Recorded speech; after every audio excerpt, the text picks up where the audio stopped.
Dahil umabot na tayo ng 100k followers, so gagawa ako dito ng bandera. So lalagyan natin siya ng design na 100k followers at papaliparin natin. Yan, so kumuha na ako dito ng kawayan guys at hahatiin ko dito. So sobrang dali din gawin itong bandera guys. At sa nagtatanong sa akin, nagre-request din na gagawa daw ako ng bandera. So tutorial din ito guys at panoorin yung maigi para matuto kayo gumawa ng bandera. At ito na yung kawayan na ating gagamitin. So ito yung pinaka-pakpak niya. So kailangan pa natin siyang putulin guys dahil sobrang taas.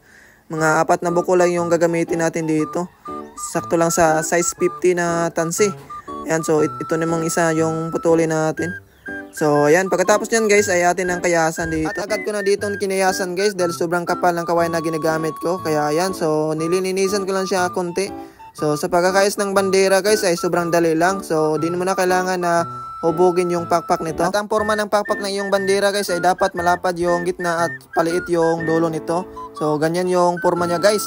At pagkatapos niyang kayasan ay titimbangin natin. Ito yung importante guys, dapat timbangin mo talaga para pantay lahat at wala siyang kiling pag lilipan na. So next naman natin gagawin dito ay yung isa namang pakpak yung ating kayasan dahil sobrang lapad ng kawayan na to, kaya kailangan natin siya ng palitan konti guys para hindi naman mabigat, paliparin natin. Maraming nagtatanong sa akin guys kung bakit daw yung mga bandera nila ay iikot lang yung lipad at yung iba naman ay lilipad pero bumubulusok lang bigla sa baba. So tips lang guys, based lang ito sa aking experience. So pag yung mga bandera nyo ay lilipad at saka bigla na lang bumubulusok sa baba, so yung problema dyan guys ay sa parisukat. So dapat i-adjust nyo lang yung parisukat nyan at aayos na yung lipad niyan. At yung bandera naman na palaging umiikot, so lagdagan nyo lang siya ng buntot at aayos na yung lipad niyan. So yan lang po yung mga karanasan ko guys sa paggawa ng bandera. Okay guys, balik na tayo sa ating ginagawa. So dito ay kinakayasan ko na yung patindig niya. So ayan, so medyo matakapal talaga yung kawayan na to. At pagkalipas ng ilang minuto ay ito na yung patindig niya. Ayan guys, at ito naman yung pakpak. So ayan, so i-assemble natin to guys. Sa hindi pa marunong gumawa nito, so sundan nyo lang ang aking video.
So ito na guys, papaliparin na natin to. So bali, yan, ito yung parisukat niya.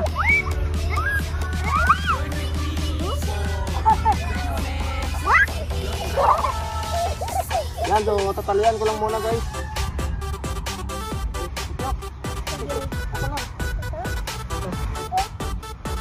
At ito na guys, mapapalipan na natin itong bandera na 100k followers. So maraming salamat sa inyo guys na sumusuporta sa akin. Ayan, so itatalang na ni Butchok yan guys. So tulungan ko lang sila ihati doon sa unahan para hindi masira yung ating bandera guys. Dahil matahaba yung buntot niya, kaya kailangan natin na ihati doon sa unahan.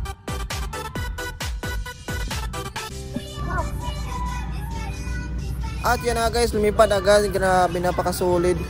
So walang kahirap-hirap guys. At unang talang pa lang ay ayos yung lipad niya. So napakaganda tingnan sa taas.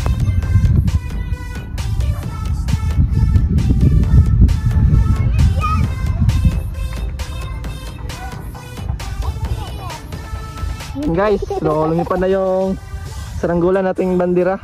Yan. So nakalagay ay 100k followers. So thank you sa inyo guys. Salamat sa inyong pag-suporta. Yan. Ayan guys, tingnan nyo. Napakalakas at napakaganit. Kumikitay siya guys. Ano? 100k followers. Grabe, solid. Solid yung lipad nito. Yung bandera na ating ginawa.